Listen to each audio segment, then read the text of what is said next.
ಯಾವ ಸ್ಟೇಷನ್? ಯಾವಾಗ ಆಗಿದ್ದು? ಒಂದು 3 months ಆಯ್ತು ಸರ್. 3 months. ಸಿಗರೇಟ್ ಏನಾದ್ರು ವಾಪಸ್ ಕೊಟ್ರ? ಕೊಟ್ಟರು ಸರ್, ದುಡ್ಡು ಇಸ್ಕೊಂಡ್ರು ಸರ್. ಎಷ್ಟು ಕೊಟ್ರು? 1,000 ರೂಪಾಯಿ ಇಸ್ಕೊಂಡ್ರು ಸರ್. 1,000 ಕೇಸ್ ಬಿಲ್ ಏನಾದ್ರು ಕೊಟ್ರ? ಇಲ್ಲ ಸರ್. ನಿಮಗೆ ಇನ್ನು ಮುಂದೆ ಈ ರೀತಿ ಆದ್ರೆ, ಈಗ 3 ತಿಂಗಳಾಗಿದೆ, ಇವತ್ತೇನಾದ್ರು ಆಗಿದ್ರೆ, ಇವತ್ತು ನಿನ್ನೆ ಆಗಿದ್ದೆ ಹೋದಾದ್ರೆ ನಾನು ಅಲ್ಲಿಗೆ ಹೋಗ್ತಾ ಇದ್ದೆ. ಈಗ ಇದನ್ನ ಇಲ್ಲಿ ಬಿಟ್ಟು ಅಲ್ಲಿ ಹೋಗ್ತಾ ಇದ್ದೆ. ಅಧಿಕಾರಿಗಳಿಗೆ ಒಂದೇ ಮಾತು ಹೇಳ್ತೇನೆ, ನನ್ನ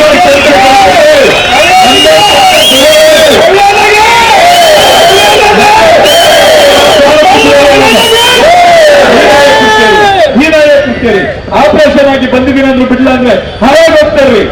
ಅವರಿಗೆ ಮಕ್ಕಳು ಮರಿ ಯಾರು ಇಲ್ಲ ಹಾಗಾದ್ರೆ ಯಾಕೆ ಆ ರೀತಿ ಒಂದು ಆಪರೇಷನ್ ಬಂದರು?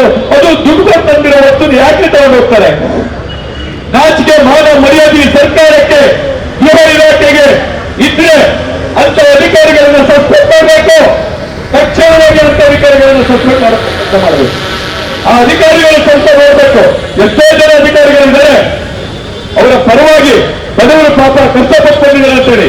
ಆದರೆ ಕೆಲವು ಅಧಿಕಾರಿಗಳು ಪುಸ್ತಕದ ಬದನೆಕಾಯಿ ಪುಸ್ತಕದಲ್ಲಿ ಬಂದಿರ್ತಾರೆ, ಕಷ್ಟ ನೋಡಿರಲ್ಲ. ಅವರು ಈ ರೀತಿಯ ದಬ್ಬಾಳಿಕೆಗಳನ್ನ ಮಾಡ್ತಾ ಇದ್ದಾರೆ. ಇಂಥವ್ರ ವಿರುದ್ಧ ನಮ್ಮ ಹೋರಾಟ ಯಾವತ್ತೂ ಇರುತ್ತೆ. ಅದು ಎಲ್ಲೇ ಆದಾಗ ಮಾನಸಿನ ಓಪನೆ ಮಾಡೋಕ್ಕಾಗಲ್ಲ ಅಂತ ಹೇಳಿದಾಗ ನಾನು ಫೋನ್ ಮಾಡುವ ಮೊದಲ ವ್ಯಕ್ತಿ ನಮ್ಮ ಸಹೋದರರು, ನಮ್ಮ ಹಿತೈಷಿಗಳು, ನಮ್ಮ ಸಂಸ್ಥೆಯ ಗೌರವಾಧ್ಯಕ್ಷರಾದಂತ ಗೋವಿಂದ ನನಗೆ ಫಸ್ಟ್ ಫೋನ್ ಮಾಡ್ತೀನಿ, ಅಣ್ಣ ಇನ್ನೊಂದು ಸಮಸ್ಯೆ ಆಗಿದೆ ಅಂತೀನಿ. ಕೊನೆಗೆ ಯಾರಿಗೆ ಅನ್ಯಾಯ ಆಗಿದೆಯೋ ಅವ್ರ ಹತ್ರ ಹೇಳ್ತೀನಿ, ಒಂದು ಫೋನ್ ಮಾಡಿ ಹೇಳ್ತೀನಿ, ನಾನು ಈಗಷ್ಟೇ ಮಾತಾಡಿದ್ದೀನಿ ಅಂತೀನಿ. ಆವಾಗ ಹಿಂದೆ ಮುಂದೆ ಹೋದ ಒಂದೆರಡು ಬೇಕರಿಗಳ ಫ್ಲೋಕೇಶ್ಗಳನ್ನೇ ಹೊಸ ಕೊಡಿಸಿ ಐಟಮ್ಗಳನ್ನು ಹಾಕಿಸಿ ಕೊಟ್ಟಿದ್ರು ಅವತ್ತಿಗಿಂತ. ಯಾಕೆಂದ್ರೆ ಮನುಷ್ಯ ದುಡ್ಡನ್ನ ಕೊಡ್ಬೇಕಾದ್ರೆ ಬಹಳ ಕಷ್ಟ ಆಗುತ್ತೆ. ಯಾಕೆಂದ್ರೆ ನಿನ್ನೆ ನಂಗೆ ಗೊತ್ತಾಯ್ತು ಅಷ್ಟು ಕಷ್ಟ ಆಗುತ್ತೆ ಅಂತ. ಯಾಕಂದ್ರೆ ಇವತ್ತಿನವರೆಗೆ ₹1 ಡೊನೇಷನ್ ಕೊಟ್ಟನಲ್ಲ ನಾನು. ₹1 ಯಾರಿಂದ ಇಸ್ಕೊಂಡು ₹1 ತಗೊಳಕ್ಕೂ ಇದು ಮಾಡಕ್ ಹೋಗಿಲ್ಲ. ಅಕಸ್ಮಾತ್ ಸಂಸ್ಥೆಗಂತ ಕೊಟ್ಟಿದ್ದೆ ಇದ್ದಾರೆ, ಅದು ಬಿಲ್ಲರ್ ಕೊಟ್ಟ ನನಗಾಗಿ ತಗೊಂಡನಲ್ಲ. ನಿನ್ನೆ ಏನಾಯ್ತು ಅಂದ್ರೆ ನಿಮ್ಮ ಸಭೆಗೆ ಕರೆಬಿಟ್ಟಿದ್ದೀನಿ. ನಮ್ಮ ಹುಡುಗರೆಲ್ಲ ಹೇಳಕ್ಕಿದ್ರು, ಅಣ್ಣ ನಗ್ನಲ್ಲಿ ಕೂರಿಸ್ತೀರ ನನ್ನ ಚೇರ್ ಇಲ್ಲ ಅಂದ್ರು. ಆಯ್ತು ಅಂದ್ರು. ಅಣ್ಣ ಮುಂದ್ಗಡೆ ಬಂದಿರುತ್ತೀವಿ ಎದುರುಗಡೆ ಕಾಣಬೇಡ ಸ್ಟೇಜ್ ಇಲ್ಲ ಅಂದ್ರು. ಆಯ್ತು ಅಂದೆ. ಅಣ್ಣ ಜಾಸ್ತಿ ಊಟಕ್ಕಾಗಲ್ಲ, ಅವ್ರು ಸಂಚರಿಸಲು ಹಾಕೋದಲ್ಲ ಅಂದ್ರು. ಆಯ್ತು ಅಂದೆ. ಕೊನೆಗೆಲ್ಲ ಟೋಟಲ್ ಮಾಡಿ ನೋಡಿದಾಗ ಸಿಕ್ಕಾಪ್ತ ಬೇಜಾರಾಯ್ತು. ಇಷ್ಟೊತ್ತು ಖರ್ಚು ಆಯ್ತಲ್ಲ, ಈಗ ನನ್ನ ಹೆಂಡತಿ ಬಿಡ್ತಾರ ಮನೆಗೆ ಹೋದ್ರೆ ನನಗೆ ಇದು ಸತ್ಯ.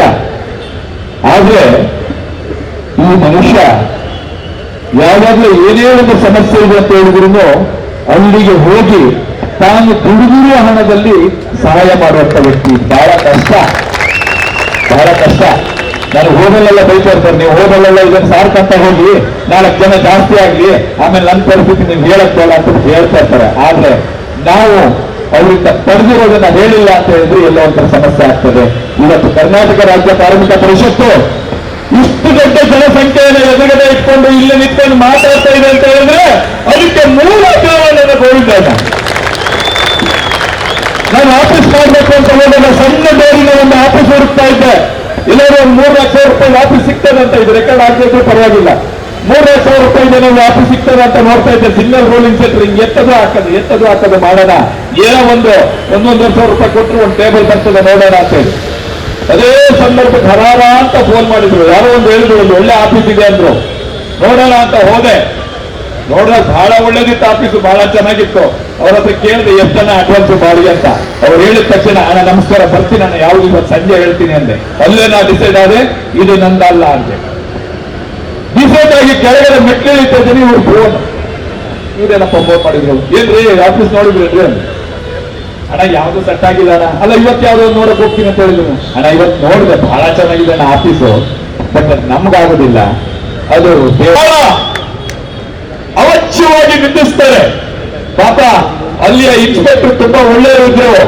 ತಕ್ಷಣ ಸ್ಪಂದಿಸಿ ನಾನು ಫೋನ್ ಮಾಡಿದೆ, ನಾನು ಬರ್ತಾ ಇದ್ದೀನಿ ಈಗ, ಆತ ಯಾರು ನೋಡ್ಲೇಬೇಕು, ಹೇಗೆ ಏಕವಟ್ಟಿನಲ್ಲಿ ಮಾತಾಡ್ತಾ ನೋಡ್ಲೇಬೇಕಂತ ಹೊರಟೆ.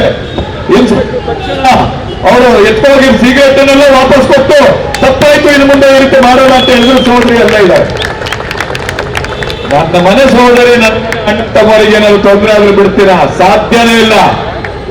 ಬೇಕಾದ್ರೆ ಪ್ರಾಣ ಕೊಡ್ತೀನಿ, ನಿಮಗ್ ತೊಂದರೆ ಆದ್ರೆ ಬಿಡಲ್ಲ. ಅದೇನು ಹುಚ್ಚು ಯಾಕೆ ಬರ್ತೋ ನನಗೆ ಗೊತ್ತಿಲ್ಲ. ನನ್ನ ಫ್ಯಾಮಿಲಿ ಎಲ್ಲ ಉದ್ಯಮಿಗಳು ನನಗೊಬ್ಬಂಗೆ ಈ ಚಟ. ಇದು ಬಿಡ್ಬೇಕಂತ ಹೇಳ್ಬಿಟ್ಟು ರಾತ್ರಿ 9 ಅನ್ಕೋತೀನಿ. ಇಲ್ಲ ಇನ್ನು ಇವ್ರು ಸವಾಸ ಅಲ್ಲಪ್ಪ, ಬರ್ರಿ ಅಂದ್ರೆ ಬರಲ್ಲ, ಕರೆಕ್ಟ್ ಟೈಮ್ ಹೇಳಿರಿ, 8 ಗಂಟೆಗೆ ಹೇಳಿರಿ, 10 ಗಂಟೆ ಬರ್ತಾರೆ, ಬೇಡ ಇವ್ರು ಸವಾಸ, ಆರಾಮಾಗಿ 8 ಮಕ್ಕಳ ಜೊತೆ ಏನೋ ಒಂದು ಆರಾಮಾಗಿ ಇರೋಣ ಅಂತ ಹೇಳ್ಬಿಟ್ಟು ರಾತ್ರಿ ನೆನ್ಸ್ಕೊಂಡು ಹೋಗ್ತೀನಿ. 12 ಗಂಟೆಗೆ ಫೋನ್ ಬರುತ್ತೆ, ಅಣ್ಣ ಇದೊಂದು ಆಕ್ಸಿಡೆಂಟ್ ಆಗಿತ್ತು ಅಣ್ಣ, ಯಾರು ಇಲ್ಲ. ಅವಾಗ ಮರ್ತೋಗ್ಬಿಡುತ್ತೆ, ನಮ್ಮ ಇನ್ನು ಮಾಡಲ್ಲ ಅಂತ ಹೇಳಿದ್ವಿ. ಮತ್ತೆ ಎಲ್ಲಣ್ಣ ಹೋಗೋಣ. ಇದು ನಮ್ಮ ಪರಿಸ್ಥಿತಿ ಆಗಿದೆ. ಇದೊಂದು ಒಂಥರ ಅದೇ ಹೇಳಿದ್ದಲ್ಲ ಚಕ್ರ, ಆ ರೀತಿ ಒಂದು ಅಭ್ಯಾಸ, ದುರಭ್ಯಾಸಗಳಿರ್ತದೆ. ಇದೊಂದು ಸದುದ್ದೇಶ ಅಷ್ಟೇ, ಸದುಭ್ಯಾಸ. ಸೊ ನೀವೆಲ್ಲವೂ ಯಾವುದೇ ಪ್ರೇರಕರು ನಮ್ಮ ಬೇಕರಿ, ಕಾಂಡಿಮೆಂಟ್ಸ್, ಸಣ್ಣ ಅಂತಿಮದಾರರು, ಬೀಡ ಅಂಗಡಿ, ಹೂವಿನ ವ್ಯಾಪಾರಿಗಳು, ಹಣ್ಣಿನ ವ್ಯಾಪಾರಿಗಳು, ಕಲ್ಲುಗಾಡಿ ವ್ಯಾಪಾರಿಗಳು, ಯಜ್ಞಶಕ್ತಿಗಳು ಯಾರಿಗೂ ಕೂಡ ನಾವು ಮುಟ್ಟಕ್ತಿಲ್ಲ. ಯಾವುದೇ ಪ್ರೇರಕ ಮುಟ್ಟಕ್ತಿಲ್ಲ. ಏನು ಇದೆ ಅಂತ ಹೇಳಿದರೆ ಇಲ್ಲಿವರೆಗೆ ಹುಳಿ ತಯಾರಿಸ್ತಾ ಇದ್ದೆ. ಇನ್ನೆಷ್ಟು ಆಡ್ಬೋದು ನಾನು, ಇನ್ನೆಷ್ಟು ಆಡ್ಬೋದು ಯೋಚನೆ ಮಾಡಿ. ನನ್ನ ಹತ್ರ ಬಂದಿದೆ, ನನ್ನ ಹತ್ರ ಶಕ್ತಿ ಇದೆ, ನನ್ನ ಹತ್ರ ಬಂದಿದೆ. ಸರ್ಕಾರವನ್ನು ಬೇಕಾದ್ರೆ ಇಳಿಸುವಂತ ಶಕ್ತಿ ನಮ್ಮಲ್ಲಿದೆ. ಇದಕ್ಕೆ ಕೂಡ ನಾಳೆ ಬೆಳಗ್ಗೆ ಇವತ್ತೇನಾದ್ರು ಮಂತ್ರಿಗಳು ಯಾರು ಬಂದ ತಕ್ಷಣ ನಮ್ಮ ಸಮಸ್ಯೆಗೆ ಪರಿಹಾರವನ್ನು ಸೂಚನೆ ಮಾಡಿಲ್ಲ ಅಂತ ಹೇಳಿದ್ರೆ ನಾಳೆ ಬೆಳಿಗ್ಗೆ ಇಷ್ಟು ಜನ ಹೇಗೆ ಬರ್ತೀವಿ, ಎಲ್ಲಿ ಬರ್ತೀವಿ, ಏನ್ ಬರ್ತೀವಿ ಅನ್ನೋದಿಲ್ಲ. ಗೃಹ ಮಂತ್ರಿಗಳ ಮನೆ ಪಕ್ಕದಲ್ಲಿ ಇರ್ತೀವಿ. ಅಲ್ಲ, ಗೃಹ ಮಂತ್ರಿಗಳ ಮನೆ ಪಕ್ಕಕ್ಕೆ ಹೋಗ್ತೀವಿ ಅಂತೇಳಿ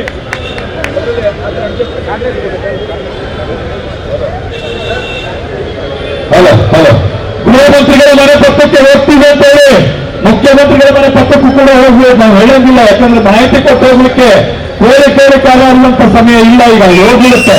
ಇವತ್ತೊಂದೇ ದಿನ ನಿಮಗೆ ಅವಕಾಶ. ಮಾನ್ಯ ಸರ್ಕಾರದ ಮಾನ್ಯ ಮುಖ್ಯಮಂತ್ರಿಗಳೇ, ಗೃಹ ಮಂತ್ರಿಗಳೇ, ಆರೋಗ್ಯ ಮಂತ್ರಿಗಳೇ, ನಿಮಗೆ ಇವತ್ತೊಂದೇ ದಿನ ಇಲ್ಲಿ ಆದೇಶ ಆಗ್ಬೇಕು. ಬರೀ ಆದೇಶ ಸ್ವಾಮಿ, ಇಲ್ಲಿ ಏನೂ ಇಲ್ಲ.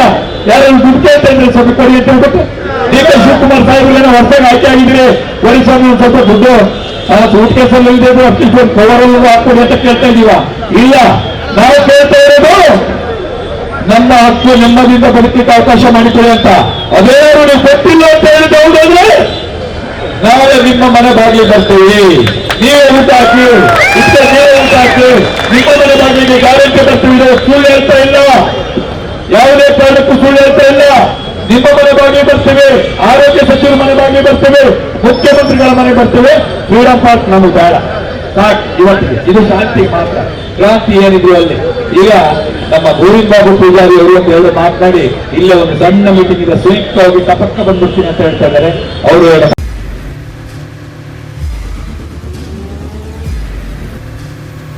ಪ್ರಜಾಮಾರ್ಗ ನ್ಯೂಸ್, ಇದು ಜನಸಾಮಾನ್ಯರ ಧ್ವನಿ.